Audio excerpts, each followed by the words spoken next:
In a world overrun by neocon warmongers, and with the mass media in the pockets of the cabal elite, there remains one bastion of truth amidst the confusion.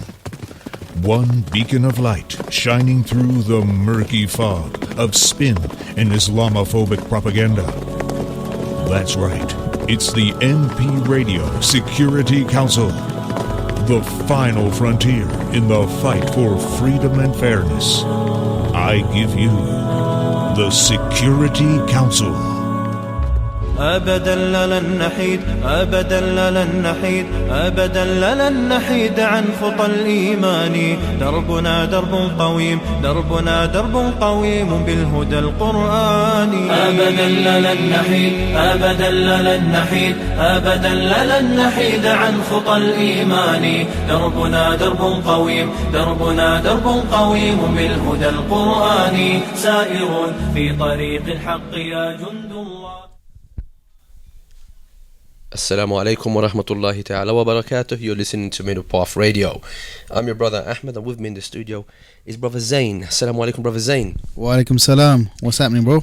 I'm all good, alhamdulillah. Welcome all our brothers and sisters, ladies and gentlemen who are tuned in to Middle Path Radio. This is the Security Council. Yes, bro. You sound out of breath, bruv. I am out of breath. I had too much to eat. So I had too much to eat. It was good food, mashallah. I never turn down any good food. Most radio presenters, they eat well. Just look at... I believe in the statement of the Quran, akhi. Qulu washrabu wa la tusrifu. Allahu Akbar. That's it. You need to give us a tafsir of that. Because my own one? We are all uninitiated here on this program. So we'll give you your allocated time for the tafsir of that verse. Sure. To continue, tonight we're going to be discussing a number of different items. Having said different, though, it's probably not fair because some of these are very overlapping agendas for tonight. So we're going to be talking about amnesty, for example. Amnesty International. I think all of you know about Amnesty International. They're a human rights organisation. They have a UK branch, and we want to talk about inconsistencies in their policies. Sure. Especially with their recent program that they were due to attend. I say due to attend for a reason. With Henry Jackson Society. Many of you may not have heard about Henry Jackson Society, but you've probably seen many of their representatives on TV, whether that be the Panorama, whether that be Newsnight, or the Big Questions on Sundays or Sunday mornings. So they were supposed to sit and share a panel with the Henry Jackson Society. It was actually an event organised by HJS. So we'll talk a little bit about that. But we'll also talk about some connections between the Charity Commission and the Henry Jackson Society. I did say there's going to be some overlapping, and this is precisely what we're talking about. We'll talk about some connections between the Charity Commission and the Henry Jackson Society. And of course, a lot of you will have heard about the Charity Commission. They are, responsible for making sure all the charities in the UK are behaving themselves, let's put it that way. And they've recently made it their business to really clamp down hard on a lot of Muslim run charities.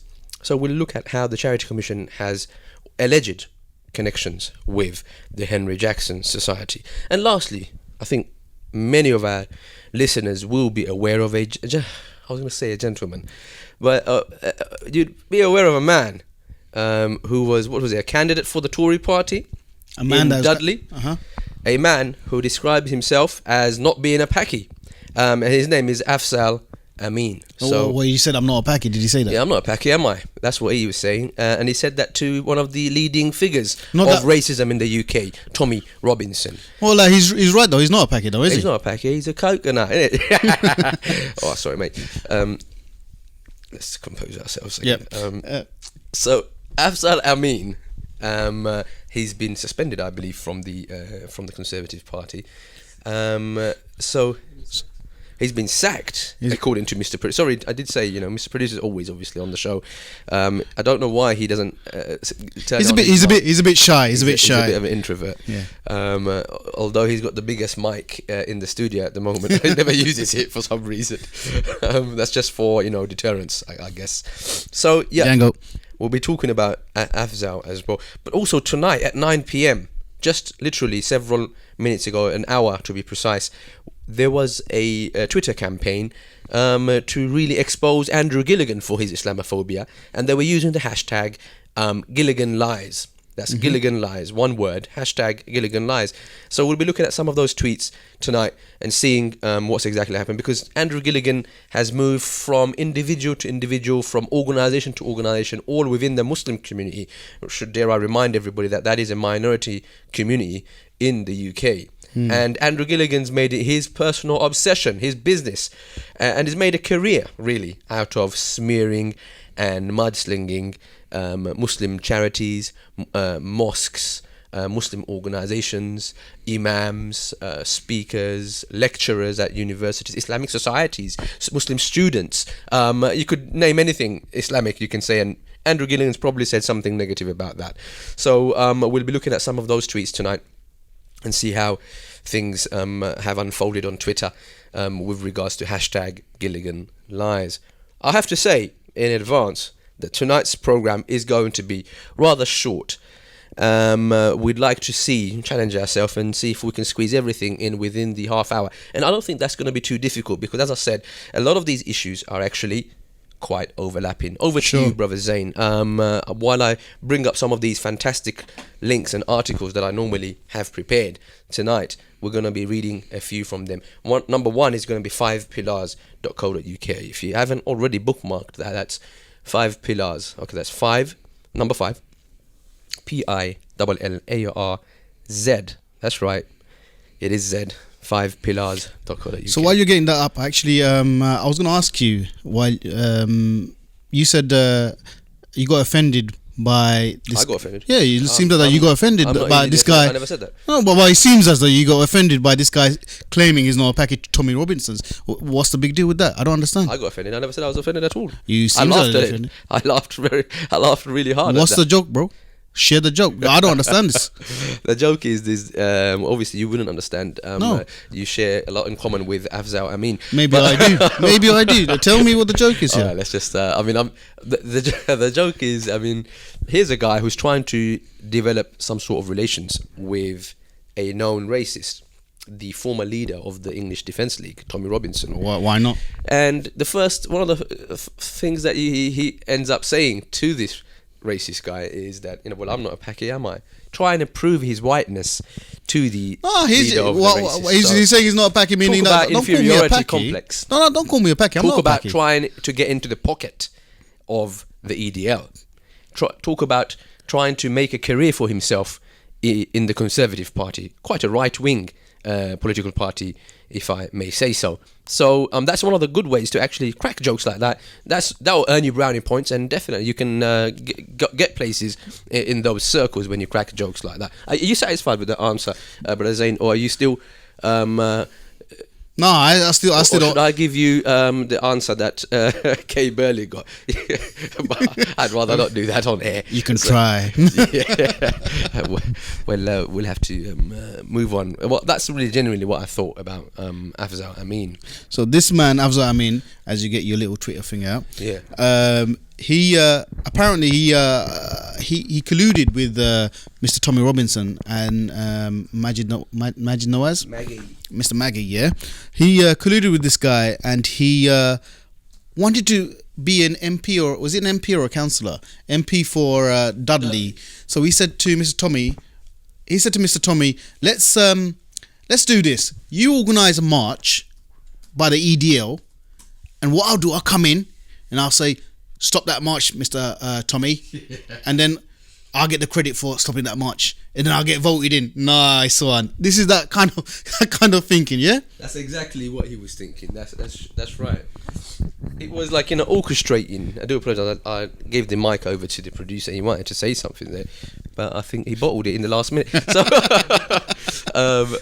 I mean, sorry. Actually, the producer just clarified. I do apologise. That he wanted to make the same point that you made, Brother Zain. So you've already made that point. Sorry about that. That great minds, they do think alike. Najis. So was that?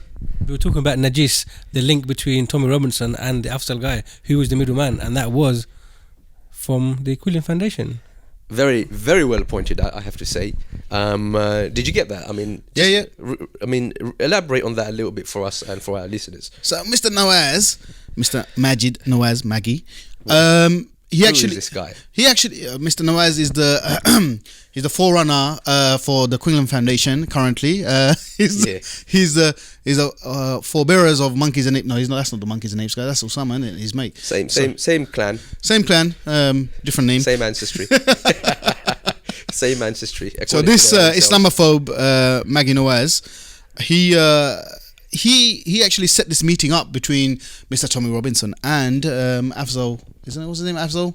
Yeah, Afzal Amin. Yeah. This was a event actually that Quilliam Foundation had organised, and they'd obviously wanted Tommy Robinson to meet Muslims. This is actually what Tommy Robinson had said, and that's where Majid Nawaz obviously introduced Afzal Amin to him. That's where they formed the idea afterwards, isn't it? So this is exactly the real golden question, because Robinson had already said that Afzal Amin, the former Tory candidate, had a guy who he described as the money man, the guy who was bankrolling this entire campaign for Afzal Amin. So, to an extent, not to an extent, I mean, there was agreement that there would be money. Of course, I mean, this is nothing new. But there are some who are maybe naive into thinking that's not how things work. Politics doesn't work like that. But actually it does. And Robinson was saying, we were promised money. EDL was promised money. He was promised money. If EDL and Tommy Robinson had gone ahead with this plan. Some things don't add up here. Regarding the money man, for example, that's the term that Robinson used. There's been a middleman, and that's exactly what the producer was saying, that Majid Nawaz was really the middleman, the fixer in between Afzal Amin and Tommy Robinson. You can't deny that. We're not suggesting that he had a role in that. Obviously, he's denied this quite vigorously. So has Tommy Robinson. So I mean, Majid Nawaz denied it altogether. But shouldn't he have known? If this is the guy you are fixing meetings for between Tommy Robinson, didn't you know what Afzal Amin's motivations were? What kind of plans and strategies that he was going to be hatching? Surely you were in a position to know, and you should have known. If you're denying it now, that's obviously your position, but you should have known. That's what I think. So in terms of Afzal Amin, I mean, you're telling us, Mr. Producer, he's got sacked from the Tory party. Don't you think that Mr. Maggie should be sacked from his Lib Dem party? Absolutely, because excellent point. Because on one hand, Robinson is saying that the EDL and himself, Tommy Robinson, were being exploited for political gain by Afzal Amin, and on that basis, Afzal Amin was sacked or sacked from his party. But that's exactly what Maggie had done when Majid Nawaz approached the former leader of the EDL. That's exactly what he was doing. He was promoting his own political career, because Majid Nawaz is a candidate for the Liberal Democrats, and it's an irony in itself that they're supposed to be liberal when he's an Islamophobe. Yeah. He's a hater of the Muslim community and the religious beliefs that Muslims hold, even on a personal level. Suited to the UKIP more than anything else, isn't it? It's worse than the UKIP. I think even the National Front are blushing when it comes to Majid Nawaz. They think we need this guy, Who needs Nick Griffin? We found a new leader. Yeah, we found a new leader from amongst them coloured folk, So and these guys aren't embarrassed to talk about themselves as Pakis. Found a house Muslim. Yeah. So that's really the interesting thing. The added angle here, this is a curveball, is that why was Afzal Amin meeting with Tommy Robinson to fix this so-called fake demonstration and this whole charade that he was about to get Tommy Robinson involved in, when Tommy Robinson is the former leader of the EDL? Well, I mean, how could Tommy Robinson have any say in EDL? I mean, if he's no longer their leader. One of the things that I did a bit of research on this before I came to the show. Actually, one of the things that attracted Tommy Robinson. Who are you, by the way? You suddenly started talking on air. Like, this is the producer. Go on, carry on. You've done some research on this. One of the things that attracted Tommy Robinson to this Afzal guy was that he was an expat as well. Ah. So Afzal was an expat coming in. What on earth does that mean? Expatriate. He was an ex-serviceman. He's done his tour. Yeah, he was a British soldier. He's done 3 tours in Afghanistan, and I don't know if he's also been to Iraq as well. But the question I was really that is a valid point. This man, Afzal Amin, has got zero credibility in the Muslim community, and to be fair, the angle that I'm trying to look at is, why is it that, number one, why is Tommy Robinson crying about, being exploited for political gain when his best friend Majid Nawaz did exactly that? And hold on. My second question is, if you had genuinely left the EDL, mate, how come Afzal Amin's come in and asking you to do things on behalf of EDL? Clearly you haven't gone anywhere from the EDL. That was a political stunt of your own, Mr. Tommy Robinson. Tried to pull the wool over the public's eyes. Nobody believes that you've given up your racist views. You may have told the people and the public that you've left the EDL, but this particular meeting is obviously after you'd left the EDL. But the meeting was designed for you to orchestrate EDL demonstrations. Shows that you still have influence in EDL. Did you really even leave the EDL? Well, it sounds like as if they may have had some kind of pact between Mr. Afzal and Mr. Robinson. And it might have gone sour because maybe money was involved, maybe something like that was involved, because I can't see Tommy getting involved with this guy, Afzal. Him being a coloured man and from a Muslim background, and Mr. Tommy Robinson being against it. Colour, apparently. Yeah. Coloured man these days are being categorised as a politically incorrect description. Person of colour, apparently. Oh, I'm sorry for those who were offended by that, but I'm going to use that coloured man because I don't see what the problem is with that. Sure, but I mean, what I found really shocking as well, there's another angle to this, and that's the fact that Tommy Robinson is talking about corrupt politicians in the UK. I mean, newsflash, there's a lot of corrupt politicians in the UK, ranging from the child abuse scandal, coming out of Westminster, or from MPs' expenses, or to illegal war in Iraq with no a faked up dossier. You could pick any number of issue you could look at, and you'd find politicians were corrupt. Politicians recently, what's his name, Jack Straw, Sir Malcolm Rifkin, taking money to make points in Parliament. I mean, the list is endless. And the sad thing is, they've picked on a brown politician to make an example of. And here, I've made it very abundantly clear that we do not think positively of Mr. Afzal Amin. We do think he's quite the scum, actually. And I think, I'm not alone in saying that. Especially if you've served illegal wars abroad. Then, we would definitely say that. And somebody who's happy to rub shoulders with people like Tommy Robinson and Majid Nawaz, who are birds of a feather, you'd naturally not be in the good books when it comes to the Muslim community. Yet here I am still standing and saying that it's interesting. Is it a surprise to me that Tommy Robinson and the British press are running with this whole so-called quote-unquote scandal, that there's this guy who's corrupt? On the grand scale of things, this guy is not a paedophile. No, but I'll tell you something. No, hang on. Go on. There's a thing here. Why is the media taking so much interest in this? Why is Tommy Robinson and others taking so much interest in this? I'll tell you why. Because no matter how much of a coconut you want to be, how much alike you want to be of people like this, they will never accept you. They will never accept you. So this guy, I hope he learns a lesson here.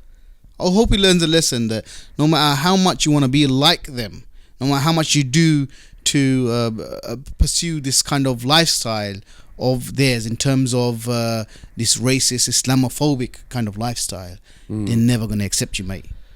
Never going to accept you. That's exactly, my point. It's just shocking how Muslims think that, they can go on apologizing, condemning, distancing themselves, even disowning members of their own community, even maybe deplorable things that the members of their own community do, under the impression that somehow doing so would actually appease those haters out there, those that are in establishment. I'm not even talking about your working class racists. I'm talking about the white collar, establishment racists out there, the Islamophobes out there. I'm talking about the press. I'm talking about your government officials. I'm talking about the recent CTS bill, for example. I'm talking about recent statements, very provocative, inflammatory statements from Theresa May, literally just yesterday and today, I believe, making serious threats against the Muslim community without saying Muslim community or Muslims. They're just switching those terms with the words extremists and the words like radicalization. That's like talking about Jews in a negative way, but not saying the word Jew, but describing, let's say, corrupt bankers, for example. That would be a very anti-Semitic thing to say. Same with talking about the Afro-Caribbean community, talking about gun crime and drug abuse and that kind of thing, without just mentioning the elephant in the room, which is what they intend to say is the black community. And I think these communities are very used to hearing this kind of language, and they have been very quick, and I applaud them for pointing out, rightfully so, that these are anti-Semitic lines of attack and these are racist lines of attack. Yet the Muslim community, for some reason, thinks that this kind of line of attack is perfectly okay. It isn't against the entire Muslim community. This is what happens when you're shackled in your mind and you're shackled in your heart. You might have not been shackled in reality, but you're shackled already in your mind. You're already subjugated in your own mind. Powerful stuff. That's what a lot of people say. We may think Pakistan and Bangladesh or parts of the Arab world or Africa are free from the era of colonialism. Yet the point you've just made there is, brilliant, because that's exactly what you're saying, is that a lot of the people's minds is still colonized. That's right. It's still suffering from the inferiority that they experienced under the colonial era. Absolutely. So I think people need to be moving, into freedom. Okay, from their it's for these people, it's hard concept to grasp that they are actually free to think, free to protect themselves, free to defend themselves. Yeah, like for example, I noticed a very well-known, prominent Muslim organization, and I have a lot of respect for them, and they know that. But when I went to their Twitter page, I found this huge banner. Everybody's got their own photographic profile, and their banner was full of British flags and the Union Jack, and it was the Union Jack, not the St. George's flag, and it was just a sea of Union Jacks. So I just thought to myself, why does a Muslim organization feel it necessary to use this kind of imagery? Does it feel that had it not used this kind of imagery, that it may be deemed less British? Is this the problem? This is the psyche that if you go to a church page, would you see that? I never see a black man wearing the St. George's flag to get himself, recognized as British. I don't see Orthodox Jews having to wear, Union Jack coloured underpants to prove their, Britishness to and their loyalty hat to this country. or whatever it is. Yeah, exactly. So I mean, I'm just thinking, why is that necessary? Is this not what you're talking about right there, Brother Zain? That we automatically feel that without making this kind of expression, we're British, we're equals to you, we shouldn't have to make this argument at all. We are 100% through and through British, and I don't give a damn if racists don't like it. They need to get with it. Like, for example, I see some billboard adverts that say, like, one sentence messages like, some people are homosexual, get over it. And to say Muslims are British, get over it. That's the attitude that we need to be taking. That's right. All right. No more of this, like, let's wear the Union Jack. And they're not going to accept us without wearing without us condemning those bad guys, that those bad Muslims. They don't. People need to realize that this is the same divide and rule policy that they did implement during the colonial era, and it's the same thing when they're asking a Muslim to condemn another Muslim, even though that Muslim may well be quite wrong, have probably engaged in deplorable things. We by doing it on the terms of the Islamophobes, what we're doing is creating division and disunity inside an already small Muslim community. So can you remind me what that bill? I forgot the name of the bill that just went through. Counterterrorism and Security Bill. The CTS bill. That's right. That's right. The CTS bill went through. Some people spoke out against it, but most people actually remained silent. Those who remain silent, silence is a sign of approval. You approved that bill, right?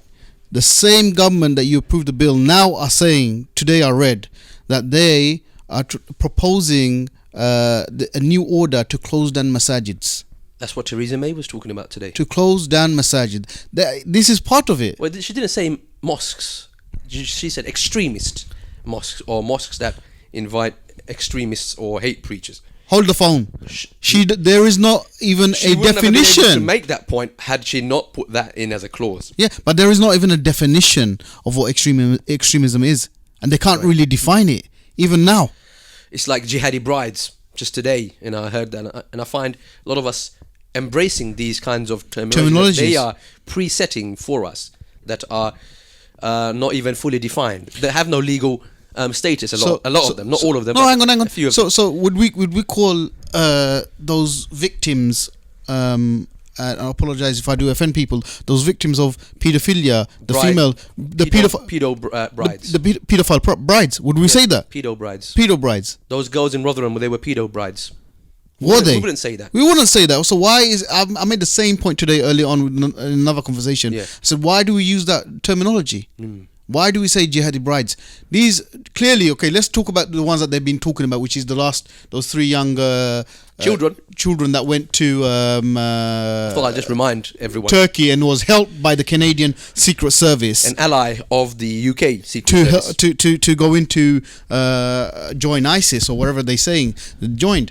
Now, these three girls. So hold on, you're just glossing that over. You're saying that an ally of the UK Secret Service, another Secret Service, actually helped these three girls to go and join ISIS. Hang on. Don't say that loudly. Don't say that loudly. Can you not hear? Make sure you edit that out, Mr. Producer. Yeah, don't say that loudly because right. No one's talking about it now. No one's talking about it. No media really picked up on it really much. Too much. It's a hush thing. Don't talk about it. Sorry about that. Yeah. Thank you for the slap on that wrist. But I mean, look at the state of the double standard, the hypocrisy, the sheer two-tier system that we're looking at here. Before you go into that, I have to finish off the point I was making. Yeah, go on. The point I was making that you would. Because I'm going to link this to my next agenda, and we've got like only a couple of minutes before our half hour's up. Sure, we challenge ourselves to finish it. The point is this: they're vulnerable. Just like my point was, these young girls were vulnerable. These children, they're vulnerable. Their minds are like Yeah, they're minors. That's what I mean, minor. Yeah, I'm saying that even the minds are not matured in that sense, isn't it? Hence, we have children. We classify them as children. Do you understand? Yeah. So these are the same children or the same age children. They are getting groomed in a different way. With the pedophiles and other things like that, we treat them the same way. They are victims. They were misled, or they were fooled. They were taken advantage of. Victims. Exploited. And to the extent now we're finding out, they were pressurized by the police by giving them letters and scaring them away and so forth. The police probably scared them away. Probably they probably thought, I need to run away. I'm in big trouble. Naturally, people think that way. When the police start harassing you or start bothering you, start sending you letters to your parents' home, you start thinking, they're not sending. I'm in big trouble. I need to get away. Hang on. Hold the phone. They didn't even send it to the parents. They sent it to them. I understood. Yeah? But my point is, when you start receiving that kind of treatment from the police, when you think they're writing to my parents, I'm in big trouble, kids are going to want to run away from the trouble that they're going to be in. Now I understand. And when they found some sort of hero character on the other end of the internet line, these people obviously thought, this is my way out. Do you see what I'm saying? Sure. Is there anything else you'd like to say? Is there any... quickly moving on then? I was gonna say whatever, mate. Go on. No, I'm saying the same point in the sense that I understand now why they're saying in Rotherham the police took a blind eye or did this or did that or didn't believe the young people. You're doing the same thing, mate. Here, have you not learned your lesson? Can you believe me saying this of all people about the police? That on the one hand they're blamed for being racist, and we know that they are racist. thanks Institutionally. to the McPherson inquiry. Okay, the report, they're institutionally racist. Okay, so on the other hand, people are now lambasting them for not having been racist enough. And these racists who are lambasting the police, the problem with them is that they haven't got the courage to say their racism out loud. What they meant to say is, you need to be taking care of these Muslims who are doing it. Actually, they are saying it, to be fair. But they said, you police officers were supposed to have clamped down on these Muslim pedophiles. You see? And that's what this whole case is really about. It's unearthed a sentiment, a racist sentiment in the on the national level about Rotherham, because children are being groomed up and down the country. Absolutely. By proportionately, statistically, by white people more than they Can are. I just hold you on that? I know you didn't mean it that way, but I have to say, just for the sake of our listeners listening, these guys, these men, these animals that done what they done, these pedophiles, they didn't do it because they're Muslim. They didn't do it because they're Muslim. Exactly. In fact, they know that Islam doesn't allow them to do this, and they know even Sharia. They know that if the Muslims had Sharia, their way, exactly. If Muslims had their way by way of power and law in the country, they'd be in serious trouble. They'll be in serious trouble. They'd exactly. be in serious trouble. So they never. They can thank the UK system for allowing them their rights here in the country. But the point isn't that. Yes, I should clarify, because some may misunderstand what I was trying to do is I was deliberately saying word for word the kind of arguments that racists were making. The racists were saying that this is a Muslim problem, to the extent there were Sikh community coming out and saying it quite loud and clear. They have very powerful campaign with a lot of literature on this, by the way, from leaflets to conferences and so on and so forth that they're holding. And the Sikh community, I know why they're doing it, because a lot of racists, white supremacists, are attacking Sikh members of the Sikh community. Yeah. Because they think Sikhs are Muslim. The racists are ignorant, of course. Otherwise, they wouldn't be racist. And they're attacking members of the Sikh community. Islamic what the Sikh community is now doing is, instead of handling this the proper way, they're making it a Muslim issue and saying, look, the people that are raping little girls, they're actually Muslims, so go attack the Muslims, not us. We Sikhs are different to the Muslims.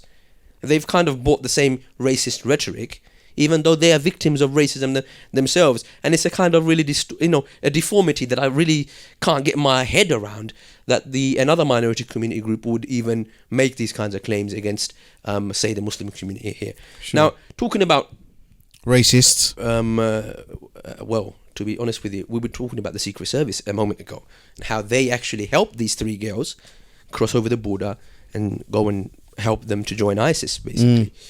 We're talking about the Canadian Secret Service, and they are a direct ally of the UK secret intelligence agencies. And we know what happened. We talked about this at length, actually, over the last 2-3 weeks with Cage and their infamous press conference, widely covered press conference. And we know that Lord Prescott, was he Lord? Is it John Prescott? I'm not sure if he's a Lord just yet. Not too sure if he's a Lord. I might have just upgraded him automatically. Sorry. Nice one. But John Prescott had come out making some serious remarks about the wars that Tony Blair had led this country into, those crusades as he described them. We talked about this last week. And he quite flatly, frankly, and I really take my hats off to the guy for having pointed out the wars as being the radicalizing factor for the Muslim community. It was the wars that led young Muslims to feel very, very angered and bitter, and to cause them to radicalize them. And he made a very emotional argument as well. He said that it's actually when young Muslims are watching the news or reading the stories and reports of how British troops or so on and so forth are killing their own kind abroad in name any country, that's what's actually radicalizing the Muslim community. And of course, John Prescott had put it in a much more of an eloquent way. I'd love to have had that quote at hand. I normally do. Today I have to say I just walked into the office at 10 on the dot tonight, so I do apologize to our listeners for that. But would you believe that an article in the Daily Mail is now demanding that Ed Miliband, the leader of the Labour Party, is he Ed Miliband? Ed Miliband should come out and condemn John Prescott for being an apologist for terror.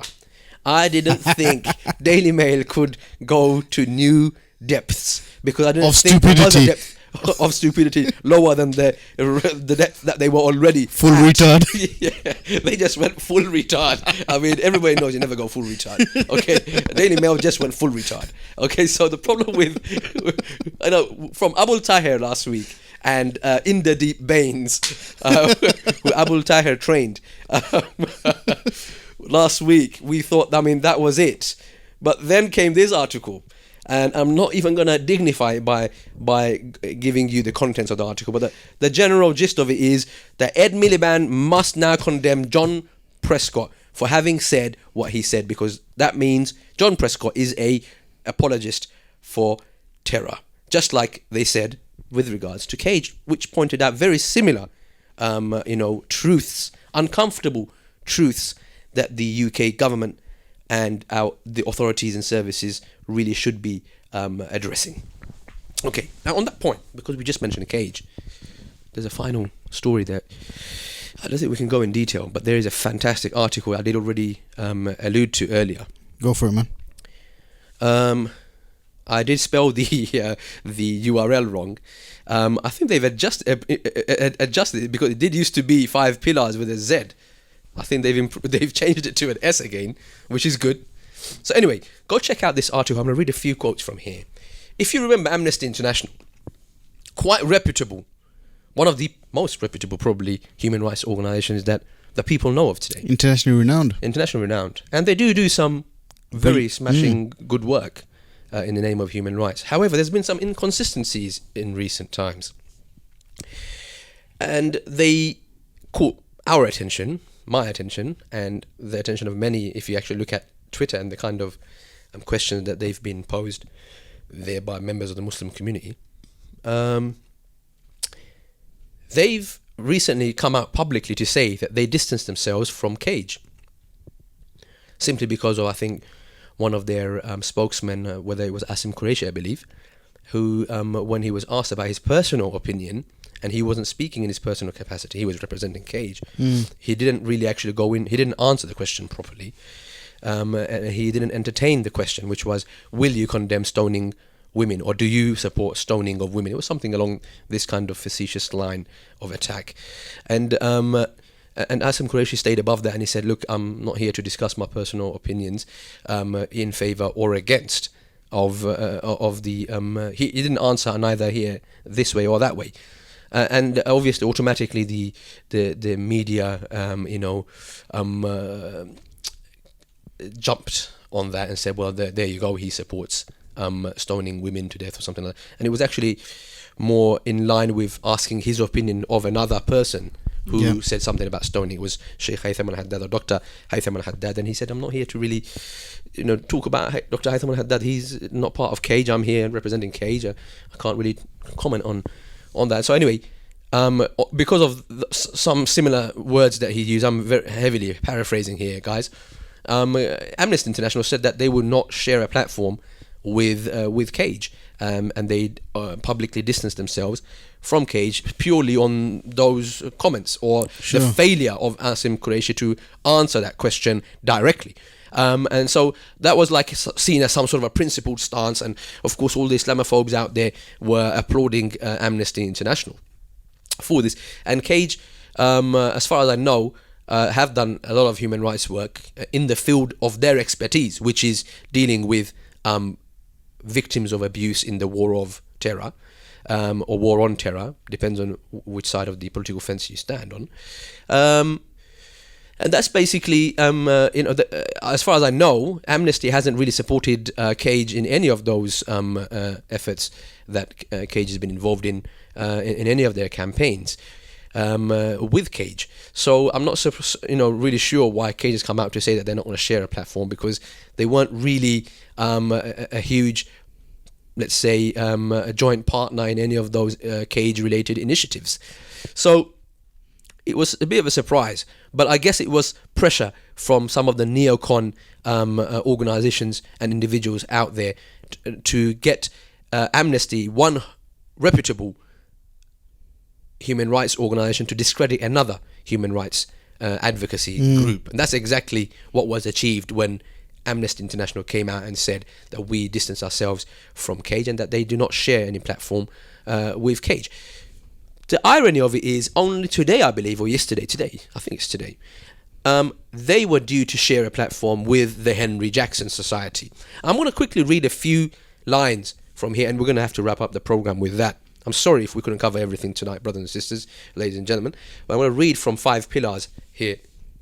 Okay, that's 5PILLARSUK.com. All right, how could Amnesty share a platform with the Henry Jackson Society? That's the title of this article. Okay, so it says here that Abdurrahman Ali expresses his grave concerns about Amnesty International's recent decision to share a platform with the Islamophobic neoconservative organisation, the Henry Jackson Society. On Tuesday, 24th of March 2015, that is today, Amnesty International will be taking part in an event organised by the Henry Jackson Society entitled The Radicalisation of Youth in the UK and Beyond, Causes and Effects. Alright? So there has been an update. I think they haven't actually gone ahead to actually sit on this program. This was what was planned. I think there's been obviously some noise and clamour on the social media and the interwebs about this, and I think in the last minute Amnesty International has pulled out. However, let's go on the assumption that they were going to sit with them, because that was the case until the decision tonight.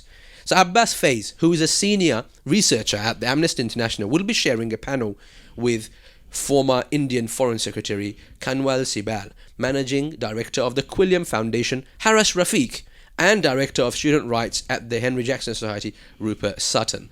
This is a shocking decision made by the renowned human rights organisation, considering that the HJS, Henry Jackson Society, advocate and promote views which are fundamentally at odds with Amnesty's own aims and objectives. You'd be thinking, what kind of views does the HJS actually hold that are in contradiction to those positions and principal stances of Amnesty International? Well, let's go straight into it. I'm skipping a lot here, brothers and sisters, from the article. So HJS and Henry Jackson Society, they endorse torture. In a shocking appearance on BBC's This Week, Douglas Murray, the director of the HJS, downplays the revelations from the report investigating the CIA's torture, where he states that there are degrees of torture in response to Diane Abbott's reprimanding. The allusion of legitimate torture will no doubt be a reference to the US Justice Department's authorization of waterboarding. Waterboarding is torture. There is no question about it. Murray's defense that there may be justification because it can give credible intelligence, citing a US Democrat, and September the 11th is decrepit as it is discredited. Moreover, Irving Kristol, his neocon role model, doesn't agree with him either. So the point here is really very relevant to us and our listeners, is that Henry Jackson Society makes excuses for torture, thinks that torture is justified, thinks that illegal things like torturing people who haven't been charged, okay, just so that maybe you can get some intel, some information out of them. I'm sorry, Akhi, I'm going to break it's perfectly No, it's not, justified. it's not. You said torturing people and torture. No, they think torturing Muslims is fine. Yeah, torturing, extracting information from a Muslim is fine in that manner. It's not everybody, bro. It's just Muslim specific. That's right. And you may be thinking, are we just plucking these quotes out of the air? No, I mean, it's in the article and it is very well cited. All the links are there, brothers and sisters, ladies and gentlemen. Visit that page. Go check out the YouTube video clips uploaded from the BBC's This Week, okay?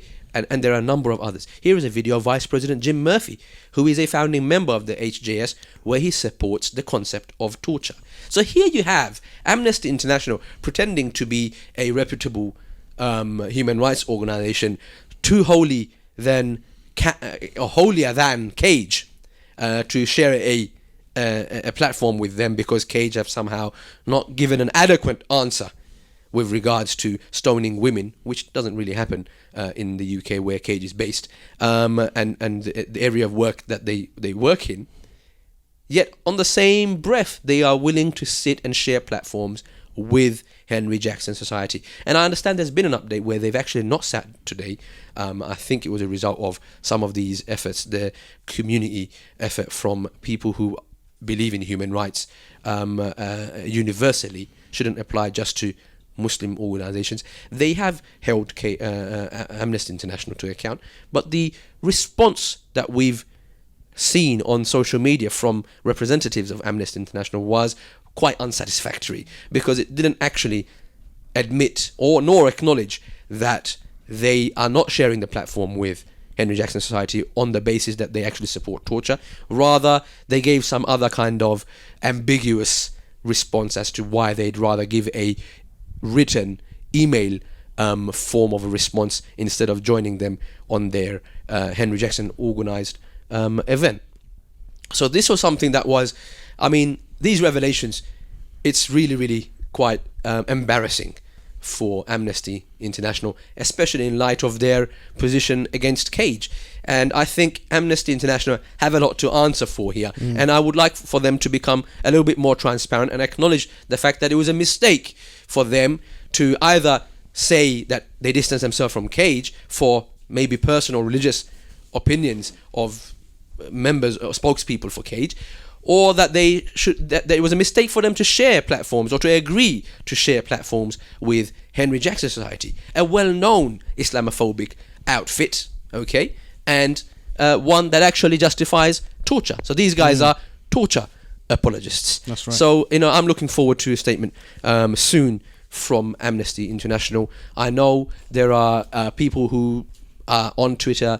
I don't really know them in person, but they're very genuine people, and they are pushing Amnesty for a good response. There is a lot of faith, I think, in people who believe in Amnesty's work, and they're quite disappointed with this position and stance of theirs, especially siding with an outfit like Henry Jackson Society. Even everybody knows now who the Henry Jackson Society are and what they stand for, what they represent. We've actually exceeded our time, okay.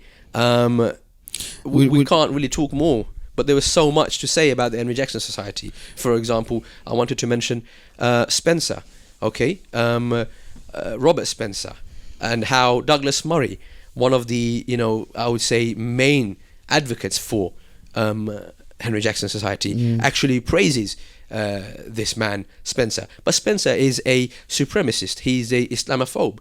For example, what Douglas says about Spencer is, in America, I respect Robert Spencer. He's a brilliant scholar.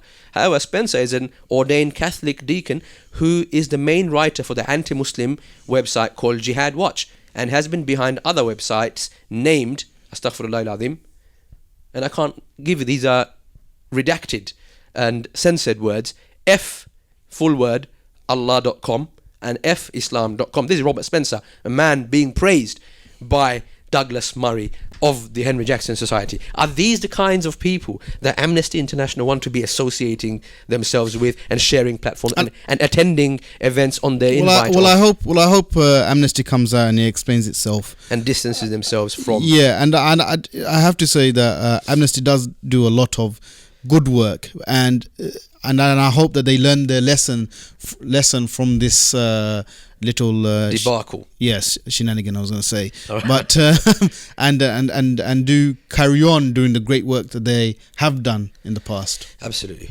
I think, is there anything else like we were going to do? Django of the week, yeah. Has to be. There's only one guy in my mind, bro. Mr. Afzal, I mean. Well, he ain't a Paki, isn't he? So he's definitely a Django. If he ain't a Paki, you're definitely a Django, my friend. And this week, there's no dispute amongst any of the permanent members of the Security Council on Middle Path Radio. Afzal, I mean, you are hashtag Django of the week. So you have joined the rest of the Djangos in their hall of shame. You are a disgrace to the human race. Without further ado, join us next week, brothers and sisters, on the Security Council here on Middle Path Radio. Download our app, okay, and start taking down our number. I think we missed a lot of text messages today. I do apologize for that. We had a half an hour time span this week. We exceeded that already. I apologize again to all of you who've contacted us. We're trying to really keep a tighter ship here on the Security Council. Join us next week for the same old good stuff. I'll see you next round. Assalamu alaikum. In a world overrun by neocon warmongers, and with the mass media in the pockets of the cabal elite, there remains one bastion of truth amidst the confusion. One beacon of light shining through the murky fog of spin and Islamophobic propaganda. That's right, it's the NP Radio Security Council, the final frontier in the fight for freedom and fairness. I give you the Security Council. أبدا لن نحيد أبدا لن نحيد أبدا لن نحيد عن خطى الإيمان دربنا درب قويم دربنا درب قويم بالهدى القرآني أبدا لن نحيد أبدا لن نحيد أبدا لن نحيد عن خطى الإيمان دربنا درب قويم دربنا درب قويم بالهدى القرآني سائر في طريق الحق يا جند